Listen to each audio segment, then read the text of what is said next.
Good morning students, myself Rajesh Gomes, teaching science of class 1. Today I will teach chapter 9 air, हवा. हवा को ना हम देख सकते हैं, ना छू सकते हैं, सिर्फ हम लोग फील कर सकते हैं, महसूस कर सकते हैं. Okay, so look out of your window. Can you see the leaves moving? Can you see the trees swaying? What makes them move? जब आप खिड़की से बाहर देखेंगे तो आपको दिखेगा कि अभी नहीं देखिए, ठीक है, बस बता रहे हैं, इसको रियलाइज कीजिए. जब आप पत्ते को देखेंगे तो वो हिल रहा है और वो क्या हो रहा है, वो मूव कर रहा है, वो अपने जगह से जो है वो मूव कर रहा है, कभी हल्का कभी जोर से, ठीक है. तो ये जो ट्रीज जो हिल रहा है, ये अपना जगह से जो मूव कर रहा है, क्यों कर रहा है? What makes them move? कौन सा चीज उसे करवा रहा है? तो ये चीज आज हम इसको डिस्कस करेंगे. Air is present everywhere. सबसे पहले हम लोग ये जान ले, हवा जो है चारों तरफ है. Air makes the leaves move. तो ये हवा जो है लीव्स का मूवमेंट को चेंज कर रहा है. Air makes the leaves move. Air makes the tree sway. What is the meaning of sway? To move slowly from side to side. ठीक है, उसको हिलाना.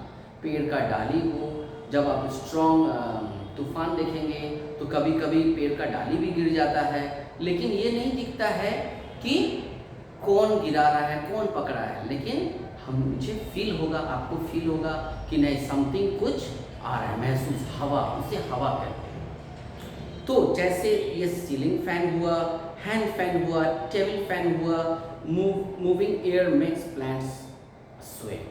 ठीक है, तो ये सब कैसे होता है? ये सब हवा के वजह से होता है. Hold your hands in front of your mouth. Now blow on your hands. Do you feel the air on your hands? जैसे आप हाथ को ऐसे लीजिए और उसे जो है क्या कीजिए, उसे ब्लो कीजिए. ब्लो करने से क्या होगा कि हवा जो है आपको दिखेगा नहीं, लेकिन आपको ये रियलाइज होगा, आपको ये फील होगा. Do you feel the air on your hands? Yes. Blow air into a balloon. आप बलून लीजिए, बलून जो है उसे आप फूंकिए. व्हाट हैपेंस, क्या होता है? तो बलून जो है छोटा रहेगा, वो जैसे ये बलून है, ठीक है, जैसे आप बलून को जो है एयर दीजिएगा, ठीक है, बलून का जो है वो गुब्बारा बड़ा होगा. जितना ज़्यादा दीजिएगा और बड़ा होगा, जितना ज़्यादा दीजिएगा और बड़ा होगा, और एक्सेस दीजिएगा तो फट भी सकता है. ठीक है, तो ये क्या है कंटेंट? ये एयर, ये हवा है. तो the balloon becomes bigger by the air that you blow फिल्स up the balloon. वो एयर जो है वो फिल होते जा रहा है. आप जो फूकते हैं वो हवा जो अंदर जा रहा है वो आउटर निकल नहीं पा रहा है. ठीक है, वो आउटर निकल नहीं पा रहा है, वो इनसाइड रह रहा है, इसीलिए शेप जो है वो बड़ा होते जा रहा है. You can use a bicycle pump to fill air in the bicycle tyre. कभी कभी आप देखते हैं जिसका पास साइकिल है, आप जो है वो ट्यूब में हवा भरते हैं. You can also use a pump to fill air in your football. यही चीज इंप्लीमेंट होता है फुटबॉल में. जब वो ब्लैडर में कुछ नहीं रहता है, जैसे ही उसको हम पंप करते हैं या हवा देते हैं तो वो बड़ा सा हो जाता है और टाइट हो जाता है, खेलने में बहुत अच्छा होता है. Look at the bottle, it looks empty but it is real empty. No, it is the air in it. Look at the glass, is there air in the glass. तो जैसे एक बॉटल देखते हैं, ठीक है, तो बॉटल में क्या होता है? बॉटल जैसे आपका बॉटल है, ठीक है, ये शीशा का बॉटल है, ग्लास का बॉटल है, ये बॉटल ये खुला हुआ है, इसका जो है ढक्कन जो है यहाँ खुला हुआ है. ठीक है, तो क्या इसके अंदर एयर है? यस, क्योंकि ये जगह खाली है, इसके अंदर एयर है. ठीक है, इसके ऊपर एयर है. Air is everywhere. Got it? तो is the air in the glass? Yes, air is in the glass. अगर हम खाली ग्लासेस को रखेंगे तो इसके भी अंदर जो है एयर ही है, इसके भी अंदर एयर है, लेकिन एयर हमें दिखाई नहीं देता है, लेकिन हमें महसूस होता है. Living things breath air. जो जिंदा चीज रहता है, जैसे हम बताए थे लिविंग थिंग्स के बारे में, living things can move, living things can respire, living things can eat. तो लिविंग थिंग्स ब्रेथ एयर. तो ये लिविंग थिंग्स जो है वो एयर को ब्रेथ करता है. ब्रेथ मतलब सांस लेते हैं हवा से।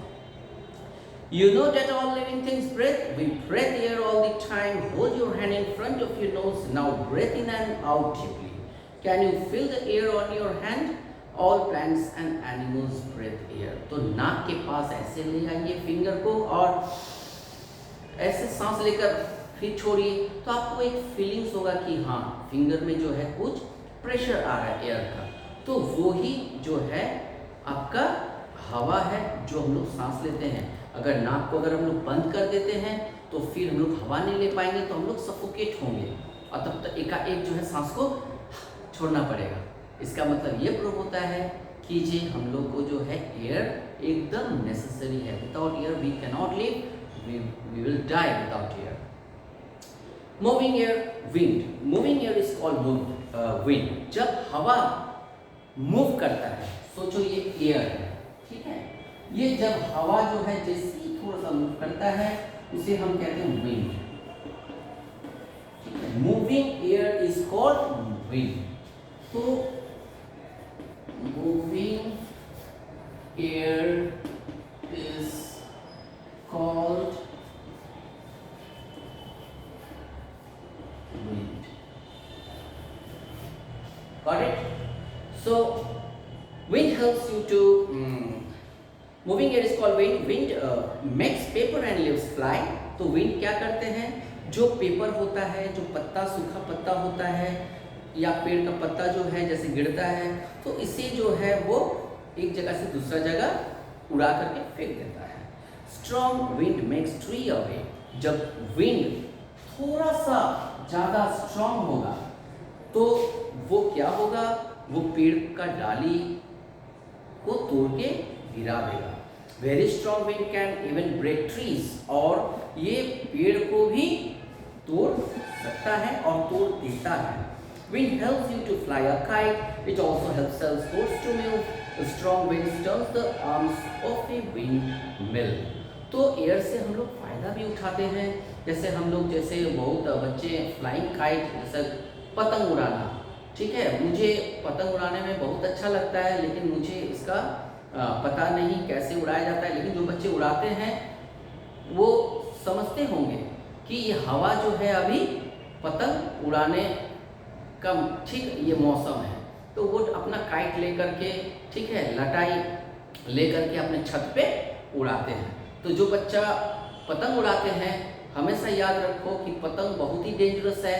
जब पतंग कट के गिर जाता है उसके पीछे कभी नहीं दौड़ना है, चाहे वो कटा हुआ पतंग सामने हो या दूर है। बहुत सारा एक्सीडेंट्स घट सकता है, वो इलेक्ट्रिक में उसको फंस सकता है और वो दूसरा जगह फंस सकता है, तो आप कहीं चढ़ने जाइएगा, कुछ भी हो सकता है। इसलिए जो पतंग कट गया सो कट गया। बहुत सारे मार्केट में पतंग है ना, पहला बात। दूसरा बात, जिसका छत पूरा खुला हुआ है उसके ऊपर पतंग नहीं उड़ाना है, आप ग्राउंड से पतंग उड़ाइए। और तीसरा, जब आपका लटाई या मांझा अगर पानी में गिर जाता हो तो वो धागा यूज़ नहीं करना, क्योंकि उस क्या होता है, वो गुड कंडक्टर ऑफ इलेक्ट्रिसिटी होता है। धागा में करंट आ सकता है, आपका पतंग उड़ रहा है, कहीं नीचे आ गया, ढील हो गया, नीचे आ गया, वो करंट के साथ जैसे वो अटैच होगा तो पूरा वायर बन जाएगा, तो बहुत सारा एक्सीडेंट हो सकता है। तो पतंग उड़ाना बहुत ईजी है, लेकिन उसे ठीक से उड़ाना ये बहुत बड़ी बात है। तो इसे आप फॉलो कीजिएगा, ठीक है। और दूसरा बात यह है कि ये जो है, ये जब बोट, आप पहले का बोट में देखे होंगे,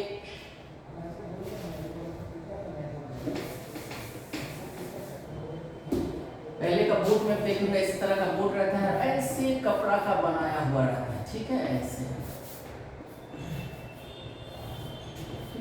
कपड़ा।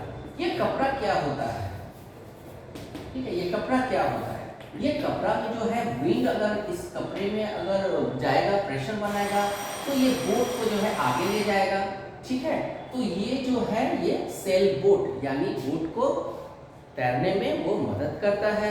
और विंड मिल, जैसे यहाँ विंड मिल का तस्वीर दिया हुआ है, ठीक है, ये विंड मिल है। ये विंड मिल जो है इसे घुमाते हैं, हवा जो उसका ब्लेड्स में, उसका जो ब्लेड्स है, हवा जैसे ही ब्लेड्स में लगता है प्रेशर बनता है और ये नीचे की तरफ आ जाता है। तो ये चक्की का काम करता है, घूमने का काम करता है। Okay. Air is needed for flying, और हवा चाहिए उड़ने के लिए। Without air, aeroplanes, helicopters and hot air balloons cannot fly. Birds also fly in the air. तो बिना हवा का जो है वो एरोप्लेन उड़ेगा नहीं, हेलीकॉप्टर उड़ेगा नहीं। हॉट एयर बलून्स जो आप देख रहे हैं पिक्चर्स में दिया हुआ, ये हॉट एयर बलून्स है, हॉट गैसेस से जो है ये उड़ता है, ये भी काम नहीं करेगा। और लिविंग थिंग्स जैसे बर्ड्स हो गया, ये भी उड़ नहीं पाएगा। तो air is necessary for our living things and for our environment and for our planet earth. Got it? So आप इस चैप्टर को अच्छे से अध्ययन कीजिए, इस वीडियो को देखिए, समझिए। कोई दिक्कत हो तो आप लाइव क्लास में क्वेश्चंस कर सकते हैं। आप एकदम फ्री है, किसी भी तरह का आप सवाल पूछ सकते हैं, मैं बताने के लिए रेडी हूँ। Okay, thank you.